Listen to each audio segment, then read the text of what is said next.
Jemaat yang terkasih, mari kita bersatu di dalam doa.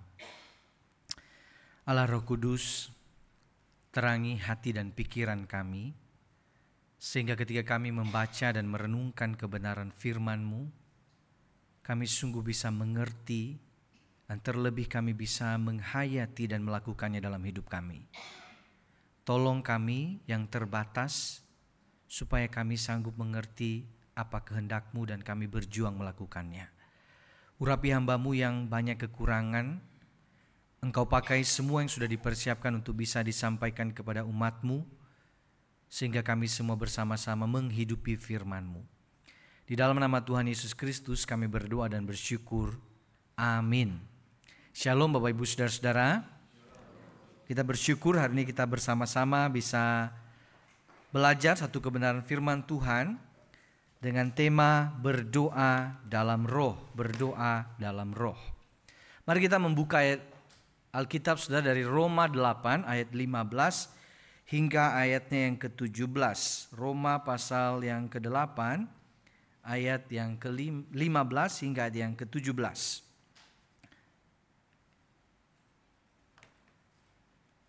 Roma 8 ayat 15 hingga ayat yang ke-17. Saya juga sudah menampilkan versi terjemahan baru yang kedua. Saya akan membacakan ayat yang ke-14 terlebih dahulu dan nanti 15 sampai 17 kita baca bersama-sama saudara-saudara. Semua orang yang dipimpin roh Allah adalah anak Allah. Sama-sama 1, 2, 3. Sebab kamu tidak menerima roh perbudakan yang membuat kamu menjadi takut lagi, tetapi kamu telah menerima roh yang menjadikan kamu anak Allah. Oleh roh itu kita berseru, ya Aba, ya Bapa.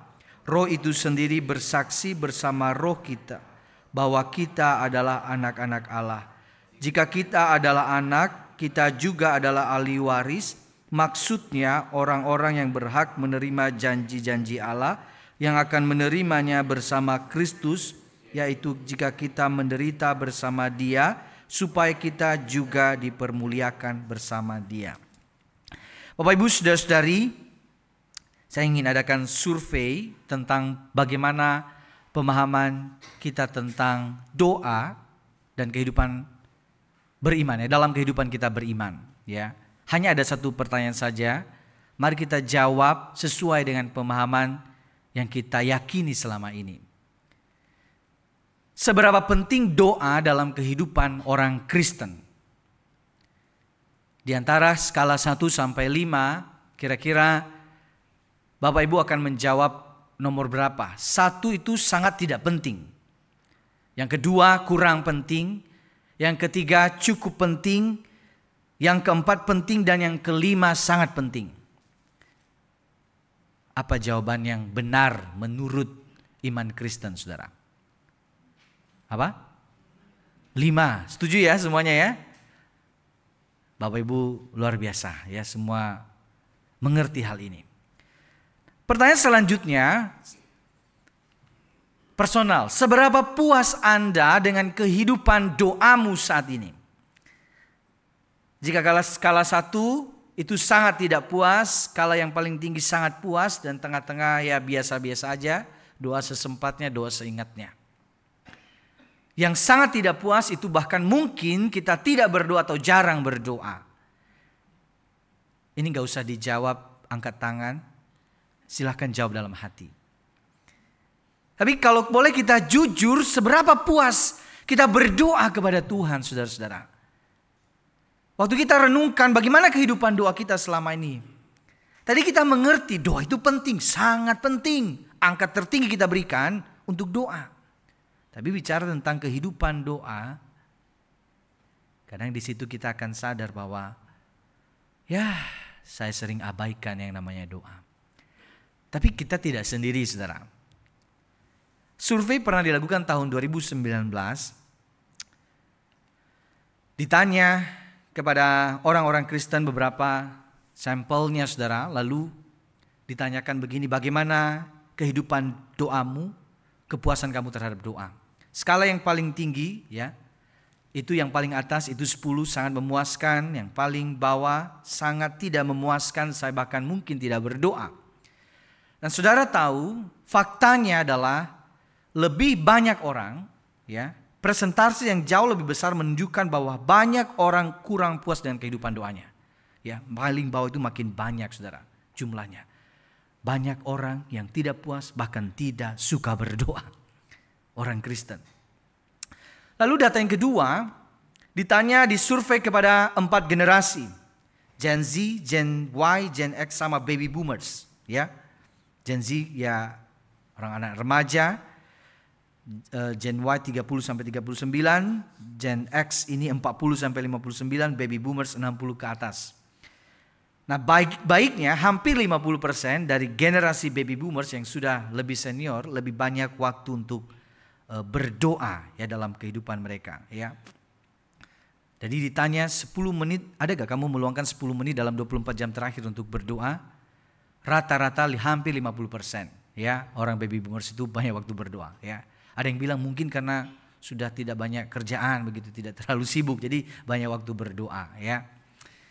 Ini data yang menarik, maka didorong begini. Mesti nih anak-anak muda mesti mikirin lagi. Sesibuk apa sih? Kenapa enggak 10 menit kamu enggak bisa luangkan waktu untuk berdoa sama Tuhan? Padahal kamu ngerti. Apa hambatannya saudara? Hambatannya ini. Ada yang mengatakan apakah ini soal distraksi atau pengabaian atau kesibukan atau bahkan waktu kita ngomong kita kehilangan kata-kata mau ngomong apa lagi gitu sama Tuhan. Faktanya 57% hambatan orang berdoa karena distraksi, saudara. Distraksi apa? Banyak distraksi. Ternyata dunia ini penuh dengan distraksi dan makanya kita nggak bisa benar-benar fokus berdoa. Bahkan waktu kita berdoa pun kadang-kadang distraksi itu muncul, benar gak? Kita udah sampai mana tadi ya doanya gitu ya, benar gak saudara ya? Karena tiba-tiba tadi Shopee kayaknya ada flash sale deh, kayaknya mesti check out kayak gitu-gitu saudara, benar gak? Kadang-kadang distraksi itu muncul, apa yang ada tiba-tiba muncul di pikiran dan memang gak mudah berdoa. Ya, berdiam diri, diambil waktu bisa berdiam diri 5 menit saja itu sudah syukur-syukur saudara. Apalagi dibilang 10 menit, 30 menit, 1 jam orang bisa tidur diajak berdoa. Memang tidak mudah, ada banyak distraksi. 57% itu karena distraksi, gangguan banyak hal. Handphone dan sebagainya. Apalagi yang punya anak ya gangguan, distraksi yang lain. Banyak sekali. Tapi kalau kita bicara soal kesibukan, ternyata kesibukan hanya mengambil 15% soal hambatan untuk berdoa. Jadi kalau dibilang berdoa karena sibuk, sangat sedikit ya ternyata yang bergumul dengan hal itu. Sebenarnya yang paling banyak itu adalah soal distraksi-distraksi tadi. Faktanya ya, data-data ini hanya menunjukkan kepada kita, sebagai orang Kristen kita mengerti doa itu penting, bagian dari iman kita, sangat vital, sangat penting, hal yang utama dalam hidup orang Kristen. Tapi dalam praktik sehari-hari seringkali doa seperti tidak terlalu penting dan cenderung tidak ingin kita lakukan. Itu faktanya. Saudara-saudara, Charles Spurgeon pernah berkata seperti ini. Kita harus berdoa ketika kita tidak sedang merasa ingin berdoa, karena berbahaya jika tetap berada dalam kondisi yang tidak sehat seperti itu. Dan di dalam seluruh jam-jam kita, lebih sering sebenarnya kita ini tidak ingin berdoa. Ada banyak alasan kita, tetapi malah di momen itu saudara dan saya diajak untuk ayo berdoa. Karena itu penting dan vital dalam kehidupan kita. Nah mungkin tadi, saya kadang-kadang doa bosen begitu. Bingung ya, kayak gak ada kuasanya, gak ada hatinya, gak ada rasa gregetnya gitu, gak ada kedekatan. Nah saya ingin saudara mengajak kita, pengen tahu gak saudara apa rahasia menikmati dan mengalami kuasa doa? Saudara mau tahu? Jawabannya ini saudara. Coba lihat yang warna merah. Kebaca gak? Karena rahasia saudara. Kata-katanya itu sebenarnya berdoa dalam roh. Rahasianya menikmati kuasa doa adalah berdoa dalam roh. Saya ingin kita membuka Efesus 6 ayat 18. Ini yang secara eksplisit ngomong berdoa dalam roh. Efesus 6 ayat 18. Ini tentang perlengkapan rohani saudara. Saya bacakan buat kita semua ya. Efesus 6 ayat 18. Dengan segala doa dan permohonan berdoalah setiap waktu di dalam roh dan berjaga-jagalah di dalam doamu itu dengan permohonan yang tak putus-putusnya untuk semua orang kudus. Berdoa dalam roh itu setiap waktu katanya, ya. Tapi pertanyaannya adalah apa artinya berdoa dalam roh?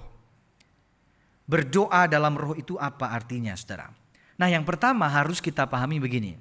Istilah dalam roh atau pneumati dalam bahasa aslinya itu enggak hanya ditujukan kepada berdoa. Kalau baca ayat-ayat lain itu juga bisa dikaitkan menabur dalam roh. Hidup dalam roh. Waktu mengakui Yesus sebagai Tuhan itu dalam roh atau oleh roh. Beribadah, menyembah dalam roh. Mematikan dosa dalam roh. Baru berdoa dalam roh. Jadi ada banyak aspek istilah dalam roh. Sehingga orang Kristen yang hidupnya di dalam roh itu mestinya berdoa dalam roh. Jadi semua aspek hidup kita itu di dalam roh. Nah, secara spesifik hari ini kita bicara tentang berdoa dalam roh dan ini penting sekali bagi kita dalam pertumbuhan kerohanian kita. Apa maksudnya berdoa dalam roh, saudara? Berdoa dalam roh bukan berarti berdoa dengan berbahasa roh.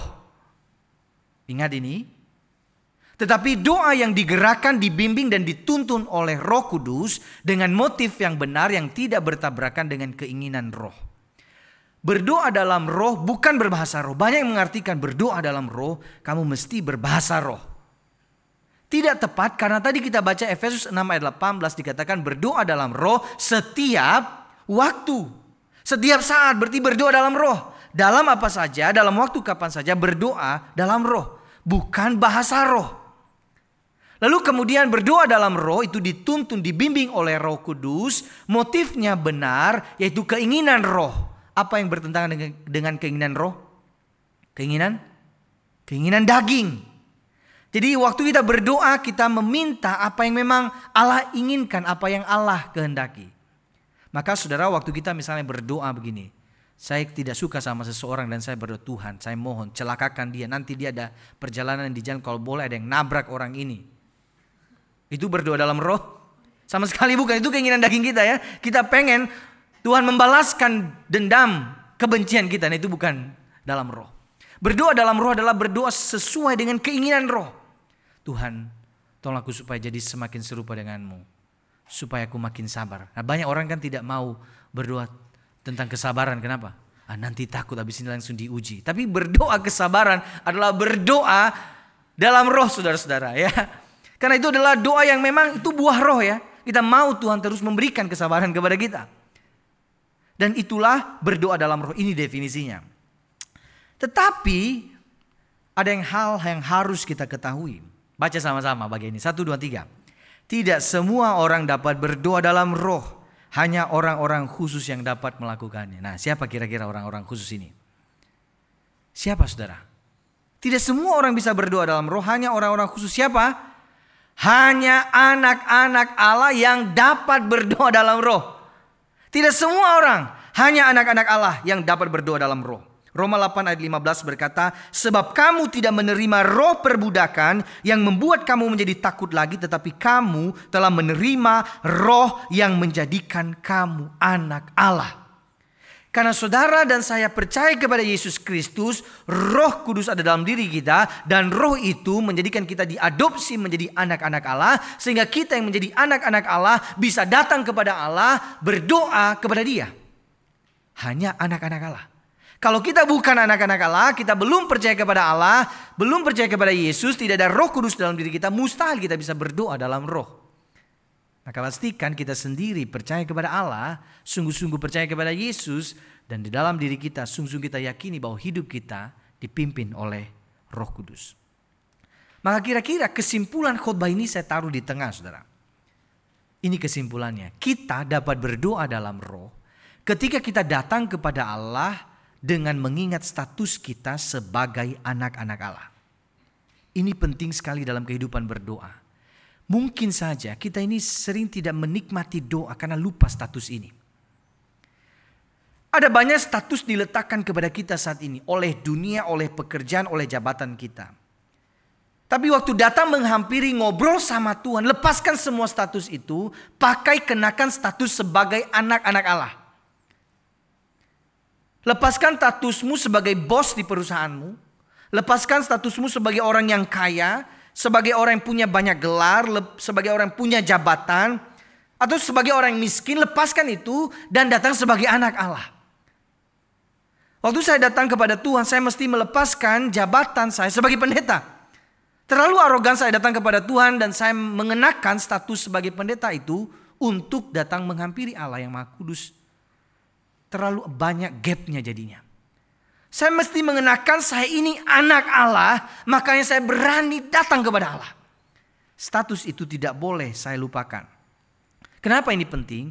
Waktu saya ingat saya anak, saya ingat saya dekat kepada Allah, dan saya tahu bahwa saya butuh Allah. Saya bersandar, berserah kepada Allah. Saya tidak bisa hidup tanpa Allah. Itu anak.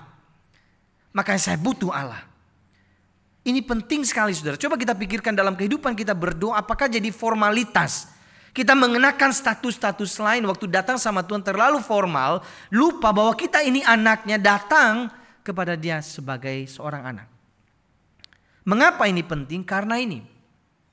Hanya anak yang dapat memanggil Allah sebagai Bapa.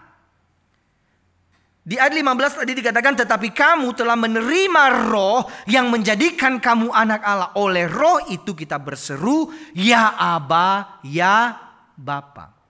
Spesial sekali sebutan ini. Ya Aba itu bahasa Aram. Artinya sama, ya Bapa. Ya Aba, ya Bapa. Ini gambaran apa? Keakraban. Hanya dipakai oleh orang-orang yang dekat dengan pribadi itu. Dan karena kita ini sudah jadi anak-anak Allah, maka saya yang berdosa ini bisa memanggil Allah, ya Bapa. Keren ya saudara ya. Ini sama halnya ketika ada anak-anak panggil papa mamanya dengan spesial. Papi, mami, pipi, mimi. Apalagi saudara? Daddy, mami. Apalagi biasanya bahasa anak-anak. Ayah, bunda. Itu spesial kan? Kita gak bisa ngatur, tapi itu panggilan spesial buat orang tuanya. Kenapa? Itu penting menunjukkan kedekatan, keintiman, panggilan spesial. Ya Aba, ya Bapa itu panggilan kedekatan. Karena aku anaknya, maka aku berani panggil dia Papa, Bapa. Tidak sembarang orang memanggil Allah itu Bapa. Sekarang saudara, presiden kita, Presiden Prabowo. Kalau Bapak Ibu ketemu Prabowo, berani gak panggil dia Papi Prabowo? Hah? Dedi Prabowo. Tidak berani kan? Kecuali Mas Didit anaknya. Pasti lebih spesial panggilannya. Kepada yang tertinggi, pemimpin negeri ini kita tidak berani. Tapi sekarang bayangkan kepada Allah yang maha tinggi, raja di atas segala raja, pencipta, penguasa dunia ini, kita panggil dia Bapa. Kurang spesial apa? Keren sekali saudara-saudara. Ini indah sekali dan waktu kita menerapkan dalam doa, dan ini banyak sekali kebenarannya. Memanggil dia Bapa. Kita berani memanggil dia Bapa, kenapa? Karena kita anaknya. Saudara ingat gak waktu murid-murid tanya sama Tuhan Yesus, Tuhan gimana sih berdoa, ajar kami berdoa. Apa yang keluar dari mulut Yesus pertama kali? Kalau berdoa katakan apa? Bapa, Bapa kami yang di sorga. Kenapa waktu Yesus ngajarin muridnya berdoa, murid-murid sini kalau berdoa datang kepada Tuhan begini, Allah pencipta dunia ini, penguasa alam semesta, kami datang dalam kemuliaan-Mu, keagungan-Mu. Kami menghampiri tahta-Mu. Kenapa Yesus tidak mengajarkan itu? Kita sering ulang-ulang, Bapa kami yang di surga. Supaya ingatkan kita, posisi kita, status kita anaknya. Sehingga waktu kita sebagai anak, kita bisa datang kepada Bapa dengan begitu terbuka. Dan kita mengingat bahwa kita ini anak dekat dengan dia. Tidak ada halangan kepada Bapa. Kita bisa bicara apa saja. Dan kita percaya dia akan mendengar kita. Dia tidak akan menolak kita. Kita ngomong apa saja kepada Bapa dan dia akan terima kita. Hanya anak yang dapat memanggil Allah sebagai Bapa, dan hanya anak yang berani datang kepada Bapa dengan apa adanya. Ayat 16 tadi dikatakan roh itu bersaksi kita ini anak-anak Allah. Anak-anak Allah seperti apa? Ayat 26 dikatakan kita ini anak-anak yang lemah. Makanya roh juga membantu kita dalam kelemahan kita. Kita ini anak-anak Allah, tapi anak-anak Allah yang punya banyak kelemahan, banyak kekurangan, banyak dosa. Tapi aku berani datang kepada Allah dan roh membantu saya, menolong saya untuk datang kepada Allah. Ini penting sekali saudara. Sekarang coba pikirkan apa karakteristik anak itu, anak-anak kecil. Waktu diomongin soal anak, apa yang kepikiran? Satu kata, soal anak-anak kecil. Polos. Bagus, polos. Apa lagi? Lucu. Ada lagi? Kacau. Apa lagi? Berantakan. Ingusan. Belepotan. Ngambekan. Apa lagi? Manja. Apa bu? Percaya dan bergantung sama orang tua. Apa lagi? Risau. Iseng, benar ya. Iseng, anak-anak. Banyak hal waktu kita bicara tentang anak-anak, karakteristiknya unik sekali ya. Semuanya muncul tuh. Anak dia kadang bandel, manja, rewel. Tapi kadang dia juga pengen banget deket sama kita, bergantung sama kita. Kadang dia egois, kadang kotor, cengeng, marah-marah tiba-tiba, nangis-nangis gitu ya anak-anak. Tapi sebagai anak, yang namanya anak apapun kondisinya, ia tetap datang sama orang tuanya apa adanya, benar gak? Ia gak perlu datang waktu sama papa mamanya. Saya mau datang sama papa, dia lap dulu ingusnya, dia lap air matanya, dia beres, dia mandi dulu pakai parfum, benar gak? Dia gak perlu rapi-rapi dulu untuk datang kepada bapaknya. Kenapa? Dia anak.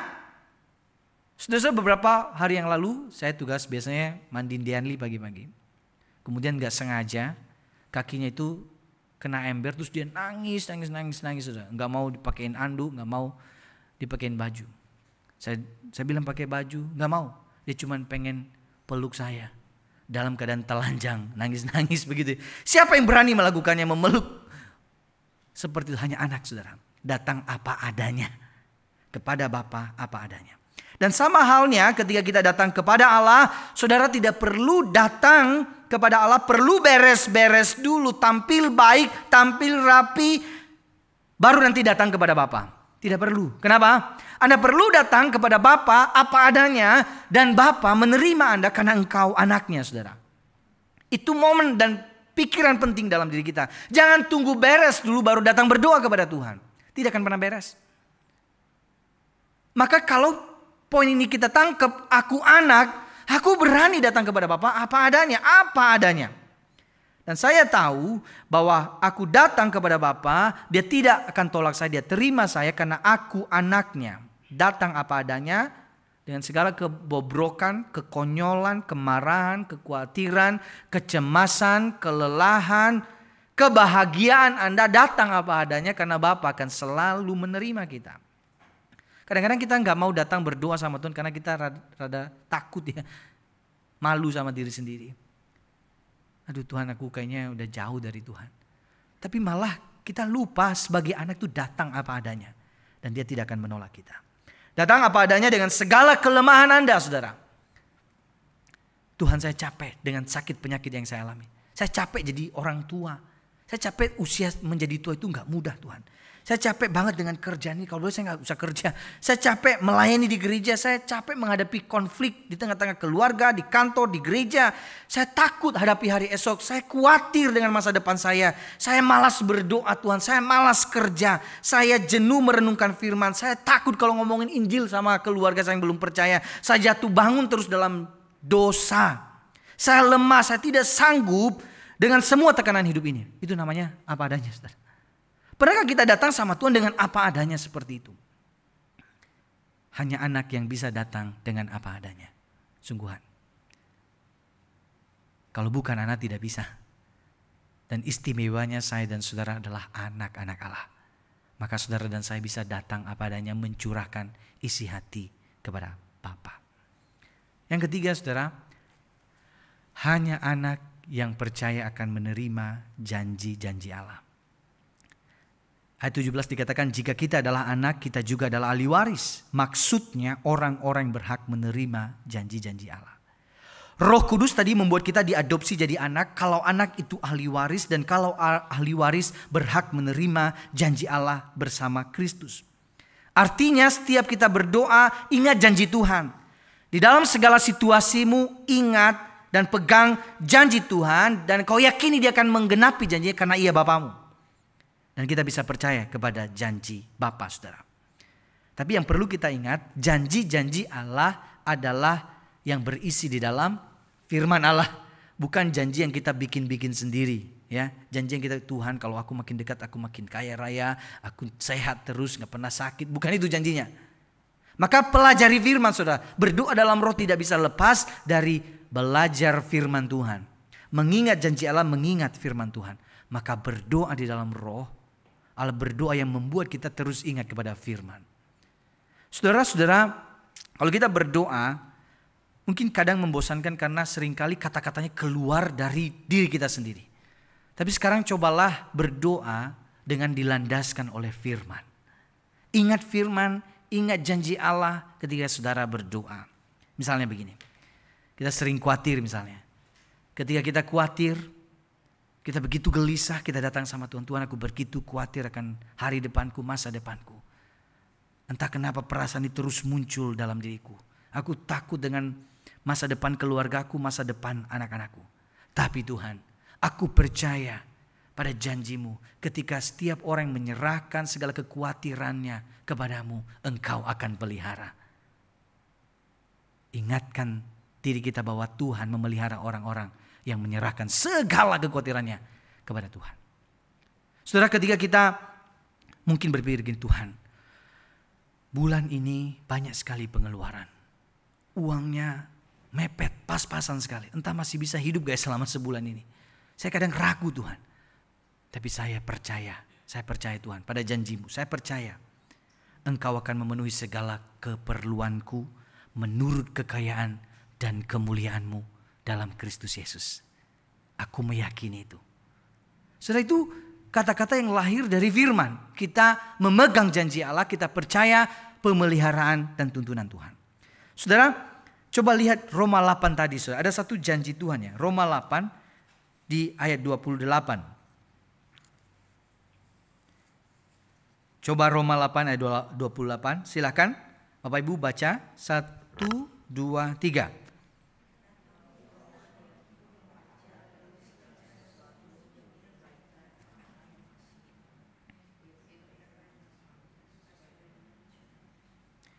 Kita tahu Tuhan bekerja, turut bekerja dalam segala keadaan untuk mendatangkan kebaikan. Itu janji loh saudara. Sekarang waktu kita datang, Tuhan aku bergumul sekali, aku punya banyak masalah, aku punya banyak tekanan hidup. Aku tidak mengerti kenapa ini terjadi. Aku pengen nyerah, aku pengen berputus asa. Tapi aku percaya pada janjimu karena Engkau bekerja, turut bekerja dalam segala sesuatu. Termasuk dalam musibah, situasi sulit yang aku alami hari ini. Untuk mendatangkan kebaikan. Meskipun aku tidak tahu kebaikannya apa Tuhan. Tapi aku mohon padamu, nyatakan kebaikan-kebaikanmu itu. Aku percaya pada janjimu itu. Dan itu doa dalam roh. Doa dalam firman, doa di dalam landasan akan firman Tuhan. Tapi ingat ini saudara. Mari baca sama-sama 1, 2, 3. Doa bukanlah sarana untuk memaksa Allah menepati janjinya, melainkan wujud iman kita bahwa Dia adalah Bapa yang baik, mengerti apa yang paling baik, dan mengetahui kapan waktu yang terbaik untuk mengenapi janjinya bagi kita anak-anaknya. Kita tidak perlu tuntut Allah karena Allah itu setia pada janjinya. Dan kita tidak perlu memaksa Dia karena Dia tahu kapan waktu yang terbaik mengenapi janjinya. Yang kita lakukan adalah kita berdoa, kita percaya Tuhan akan jawab pada waktumu Tuhan. dan saya serahkan hidupku ke dalam tangan-Mu. Waktu yang terbaik, apa yang terbaik Tuhan tahu karena Dia adalah Bapa yang baik. Maka saudara-saudara, kita dapat berdoa dalam roh ketika kita datang kepada Allah dengan mengingat status kita sebagai anak-anak-Nya. Karena hanya anak yang dapat memanggil Allah sebagai Bapa, yang berani apa adanya datang kepada Bapa, dan yang percaya akan menerima janji-janji dari Bapa. Maka biarlah dengan ingat status sebagai anak ini, tidak ada lagi halangan bagi kita untuk datang berdoa kepada Bapa. Kapan saja saudara. Saudara lagi di jalan pun saudara bisa berdoa sama Bapa. Benar? Saudara lagi ada di kantor, saudara lagi masak, saudara lagi gelisah, saudara bisa curhat kan sama Bapa. Tentu kita memberikan waktu lebih khusus lagi. Tapi kalau dibilang begini, setiap waktu, berarti tidak ada lagi batasan saya untuk datang kepada Bapa. Kapan saja saya bisa curahkan isi hati saya sama Bapa. Maka ini harusnya membuat doa itu tidak lagi menjadi sesuatu yang menjenuhkan. Saya bisa menikmati, mengalami kuasa doa itu. Maka hari ini saudara, saya ingin menutup khotbah ini, saya ingin ajak kita sama-sama berdoa saudara. Saya mau kita hari ini ambil momen pribadi, datang sama Tuhan, datang sebagai anak. Datang benar-benar sebagai anak, curahkan isi hati sama Bapa. Dan ngomong apa saja perasaan kondisimu sama Bapa. Dan saudara datang dan berkata, Bapa, aku tidak mengerti apa rencanamu, tapi aku percaya janjimu. Engkau datangkan kebaikan di dalam segala persoalan-persoalan yang kuhadapi. Mari kita ambil waktu kita Bapak Ibu, kita ambil waktu berdoa secara pribadi. Bercakap-cakap secara personal, pejamkan matamu supaya saudara lebih fokus dan datanglah sebagai seorang anak kepada Bapa.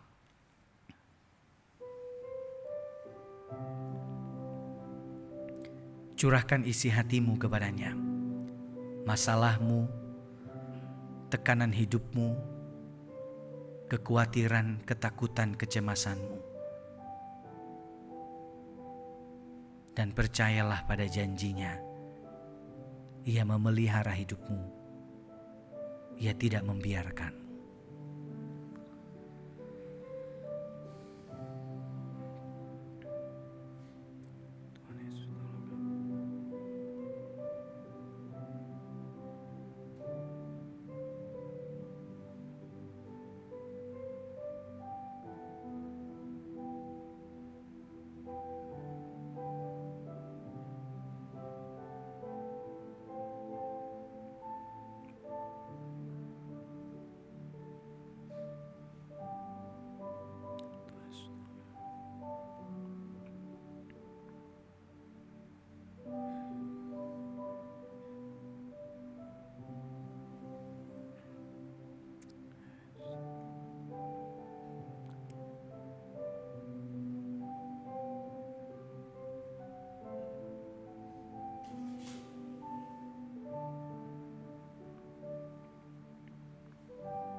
Pegang janji ini saudara. Dia turut bekerja dalam segala sesuatu demi kebaikan orang-orang yang mengasihi Dia.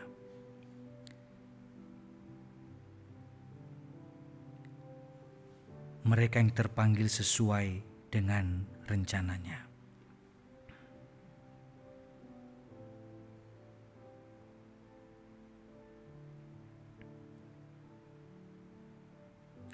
Bapa di sorga,